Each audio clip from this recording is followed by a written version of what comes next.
Listen to my story about a man named Jed. A poor mountaineer barely kept his family fed. And then one day he was shooting at some food, and up through the ground come a bubbling crude oil, that is, black gold, Texas tea.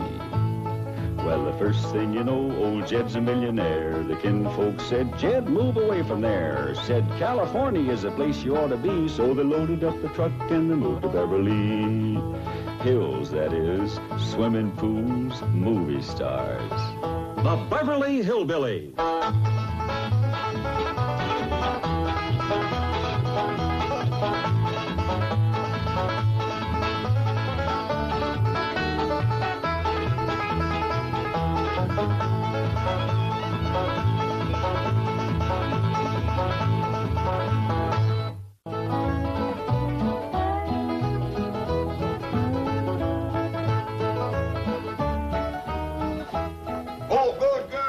Here, I want to have a family confab. Where's Ellie?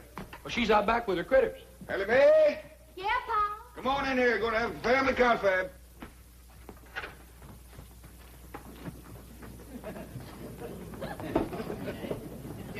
Now, as you all know, poor widow Fenwick and her young'un is coming to spend the day, and we all got lots to do. Fenwick.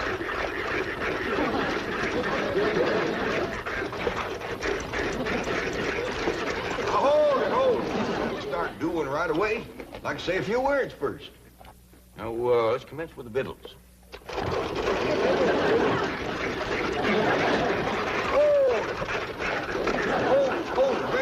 Granny, I mean the victuals for the Fenwicks. What you got planned? Oh, possum stew, grits and jowls, some corn pone, and some pickled crawdads.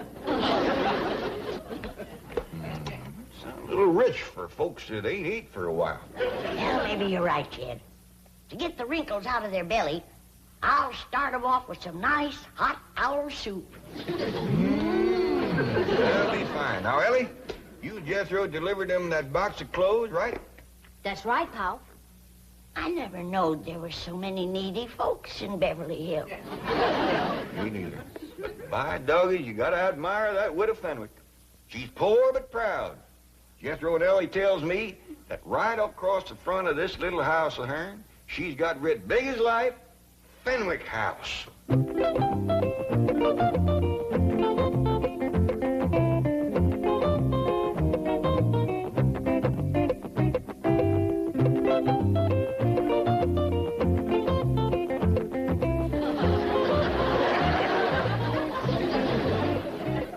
Cynthia, I have not refused to visit the Clampetts. It's just that I can't bring myself to wear those dreadful clothes.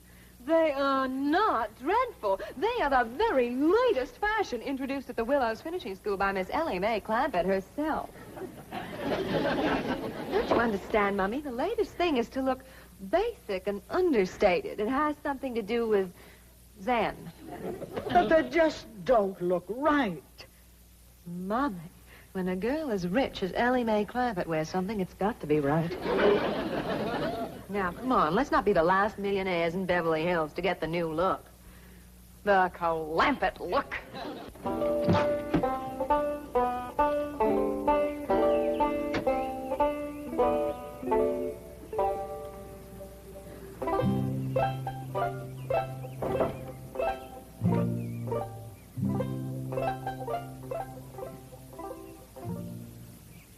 They found the box of clothes, Uncle Jed. Right here's where Ellie and me left them. Jethro, I seen places with little or nothing in them, but this is pitiful. A chair to sit in. Nor a bed, neither. Ain't got a wash bowl, or a pitcher to fill it with water, or a window big enough to throw it out. Hey, Uncle Jed, we gonna bring them some stuff? No, Jethro, you couldn't squeeze enough stuff in this place to make it fit for two women to live in. Well, then what are we gonna do? We gotta get him to move into our place. It ain't gonna be easy, with her being such a prideful woman. But it just ain't right for us to have so much stuff and to let them live here in a place like this.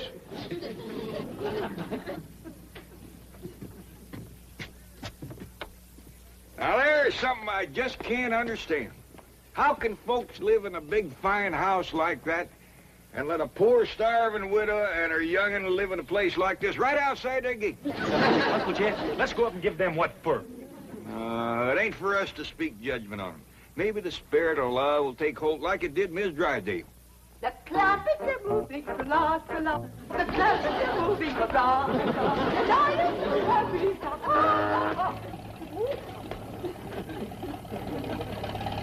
Hi, Miss Drydale. Splendid. You came back with another load. Well, now, hold on. We decided not to move these things. Why not? Well, we're hoping that the Fenwicks will move in and use them here. The Fenwicks? Mrs. Radnor Fenwick? Oh, yes, ma'am. You know, the widow with the skinny daughter named Cynthia. They are moving into this house? Well, we're hoping they will. But this is marvelous. I've been trying for years to meet Mrs. Radnor Fenwick, and now she's going to be my next-door neighbor. Well, it ain't for certain yet.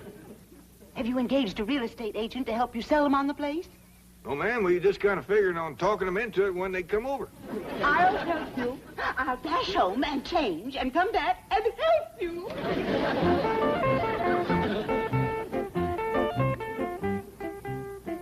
You see what I mean, Jethro? The spirit of love has put wings on her feet. I'll say, Uncle Jed. Just look at her go over that head.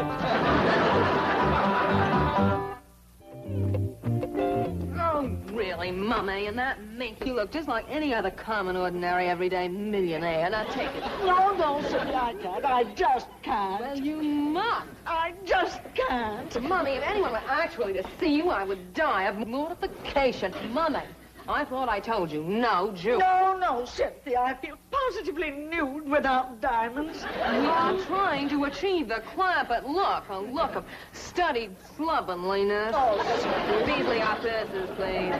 No, Cynthia, not those buckets. Be silly, Mummy. Yesterday, Ellie Mae Clampett carried one to school, and the effect was devastating. Oh, dear, if your father could see us now, he'd just turn over in his mausoleum. Beasley, get the rolls out of sight quickly. We'll call you if we need to. Yes, Beasley, park it close by. Yes, I'll phone you to the front seat number. Oh, Mummy, look at that. Yes. Disgraceful, isn't it? Disgraceful. It's fabulous. Unbelievably understated. It's probably the only purely existentialist car in Beverly Hills. We must have it copied. Cynthia, we've used nothing but rolls for decades. Oh, Mommy, this is progress. Don't you understand? Frankly, no. I seem to have lost all sense of values. It's like a nightmare. Don't you want me to set the table in the fancy eating room? I reckon not, Ellie. We gotta be special careful not to put on airs around the poor widow. Let's eat in the kitchen family style like we always had. Well, that's a good idea. If we want the Fenwicks to move in here with us, we gotta make them feel like this family. Jed, is the Fenwicks moving in with us lock, stock, and barrel? Granny, the Fenwicks ain't got a lock, stock, and barrel to move in with. Right, Ellie? That's right, Pa. Not even a rain barrel. He ain't got a pump. He ain't got a place to wash at all. Well, the best thing to do when they get here is to stick them in the tub and scrub them down. I don't think they'd take to that right off. Hey, Ellie Mae. Come on, Ellie, let's go swimming. What's the matter with you? We's got company coming. Oh, Granny, I'm hot and tired. You get into some decent clothes. Now, hold on, Granny. I think maybe Jethro solved their problem. You see there, Granny? I solved your problem. What problem, Uncle Jed? Getting the Fenwick scrub without shaming them, now. You mean I should do it? Or you just go for a swim in the cement pond and take along a cakey Granny's lye soap and a nice stiff brush. Ellie Mae, when the widow and her young'un get over here, you invite them down to the cement pond for a swim. Okay, Pa? When they get down to the pond, Jethro, you commence the soaping and the scrubbing and the splashing, and they'll get the idea. My dingies, that's a first-rate notion. Well, thank you, Granny. There goes that spooky music coming out of the walls again. Sure is pretty. Yeah, I hope it keeps playing until the widow gets here. It might cheer her up. Well, someone best open the door. Because as soon as that music starts to play, someone's going to come knocking at the door. Yeah, I noticed that. Take a look outside, Ellie. I just can't through with it. Mummy, please, you can do it. Come on, I'll help you. They's coming, but that poor old widow woman can't hardly make it. I'll get my jug. Is they wearing the clothes you bring them? Yeah, Pa, and toting buckets. Carry home leftovers. Lord love 'em. Let's go give him a helping hand. Howdy there, Cynthia. This here's my pa, and I reckon this is your mom. Welcome, welcome. Well, dogged if you ain't plumb tuckered, Widow Fenwick, but don't you worry. Granny'll fix that.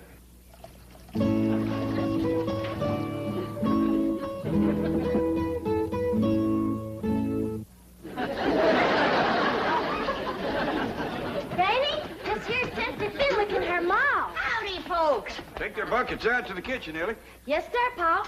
See you in a little bit, Cynthia. Thank you, darling. Too low.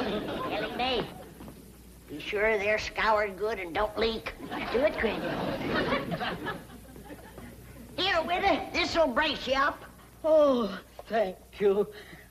Orange pico? No, white lightning. Oh, I'm not familiar with the blend, but tea is tea.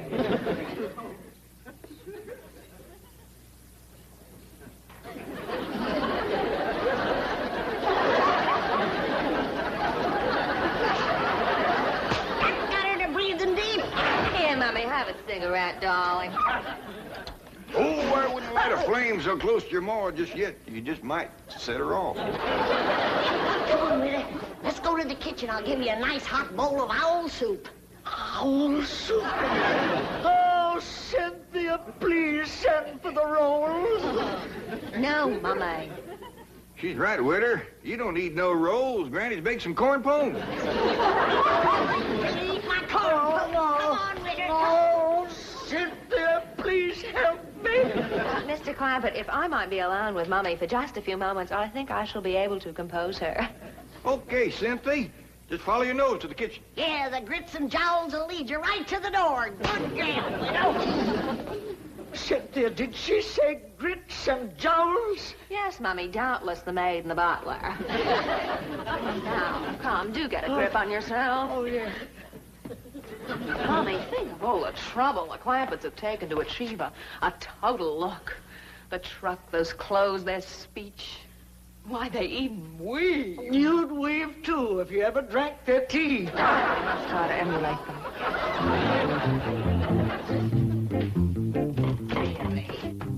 They'll never sell this house to the Fenwicks. We can practice on the cleaning woman.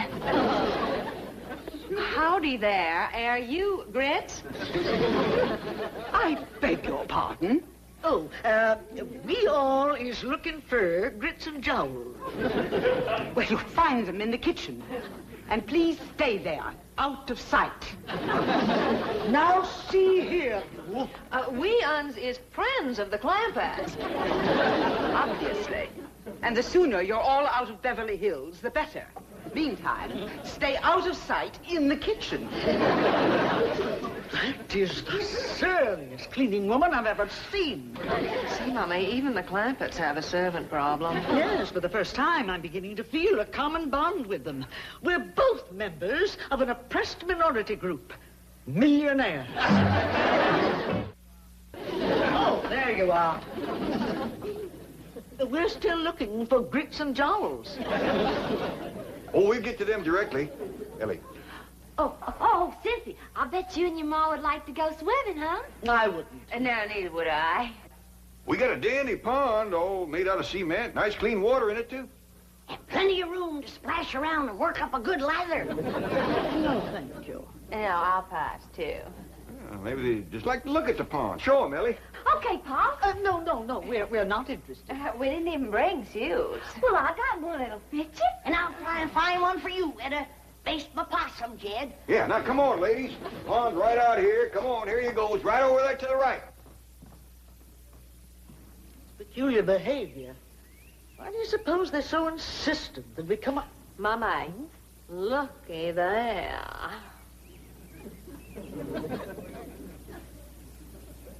Magnificent. What a specimen of manhood. Who do you suppose he is? Let's find out. Clampett! Oh, Mr. Clampett. Who is that Adonis by the side of the pool? Adonis? That magnificent creature with the rippling biceps. Let's take a look, ma'am. That's why they wanted us to see the pool. They're going to attempt a little matchmaking. Oh, I hope so.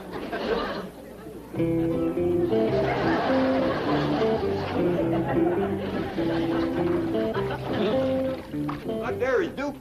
Duke? He has a title? Yeah, Duke. Duke of what? Where's he from? Well, he was born in Oxford. He's been with us since he was a little feller. Then he's the Duke of Oxford. Yeah, I reckon so. We just call him Duke. He hasn't got a wife, has he? Well, he's had his share of lady friends, but nobody right at the moment. Cynthia, I sure do hope you change your mind about going swimming. Oh, I have. Oh, Cynthia, you seem right fond of Duke. If you want him to like you, just tickle him behind the ear. He just loves that, Cynthia. And when he lays over on his back, scratch his belly. But don't stand there. Get scratching. Sure where to change, Ellie. Okay, Pa. Mr. Clampett, I imagine that Cynthia and I do appear a bit eager, but I want you to know that my daughter is worthy of royalty. We Fenwicks are a very, very old family. Oh, now, Witter, don't talk like that. There's many a good tune left in an old fiddle. Here's a brand new swimming suit. Never been wore before. It was give to Jed here for a wedding present. Remember, Jed?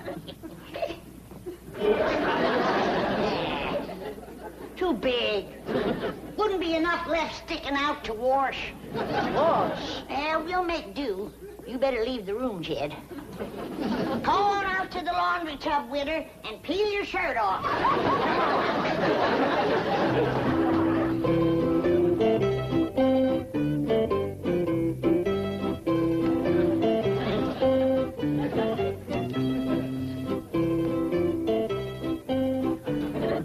Cut it out, Ellie.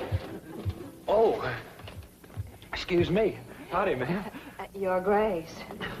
Yours, too. Permit me to present myself to you. Well, thank you very kindly, but I don't think my Uncle Jed would let me keep you. Oh, Your Grace. Yours, too. I am Cynthia Fenwick. Oh, hey, is your ma coming? No, we are quite alone. Well, shall we go in the water? No, I'd rather not. Well, then why don't you just sit here and you can watch me? Oh, Your Grace. Yours, too.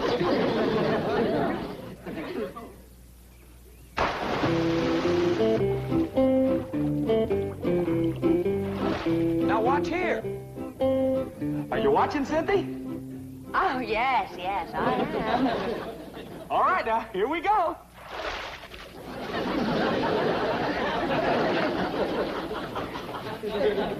You get the idea? Well, it looks as if you are taking a bath. That's right. Come on in. Your Grace.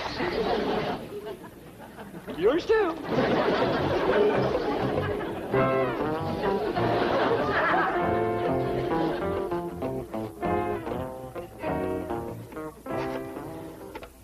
Mobile operator, give me JL 13411. No, make that 12. I want the front seat. I thought I told you to stay out of sight in the kitchen. Now, look here. I have taken all the abuse I intend to take in this house. Clampett look or no Clampett look. Duke or no Duke. I refuse to... Oh, Beasley! Come quickly, please. This is... Now, you get out of here. And take that other antique with you. I refuse to take orders from a poorly dressed, ill-mannered, overweight cleaning woman. Why, you loutish hillbilly. I am Mrs. Milburn Drysdale. And what does that mean? It means that I am a pillar of society. You were a pillar. I am cutting you down to a stump. Don't you dare pull a knife on me. The only thing I'm going to pull on you is your hair.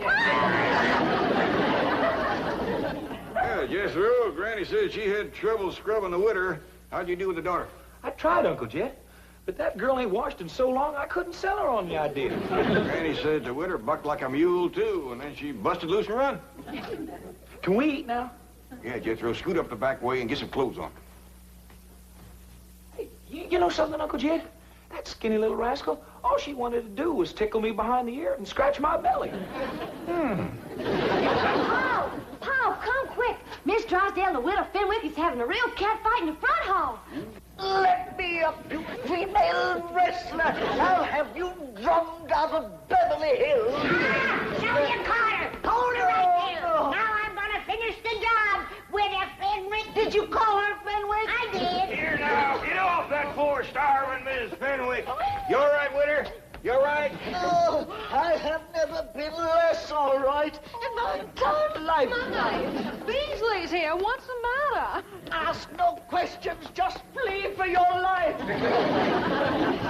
Uncle Jed, can we please eat now? Not me and you, Jethro. A fellow named Beasley just grabbed the widow and her young and made off with them. Come on, we got to catch them.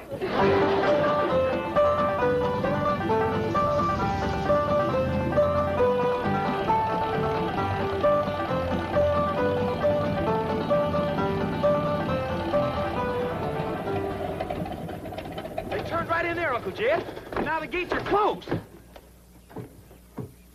Well, I'll be doggone. That Beasley feller's the one that lives in that big mansion. And he's taken the widow and Cynthia into his house.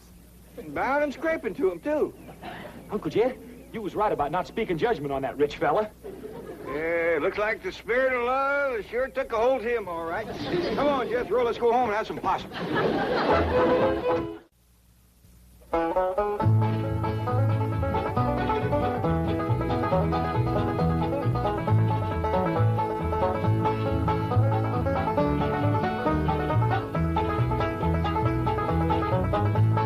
Now it's time to say goodbye to Jed and all his kin.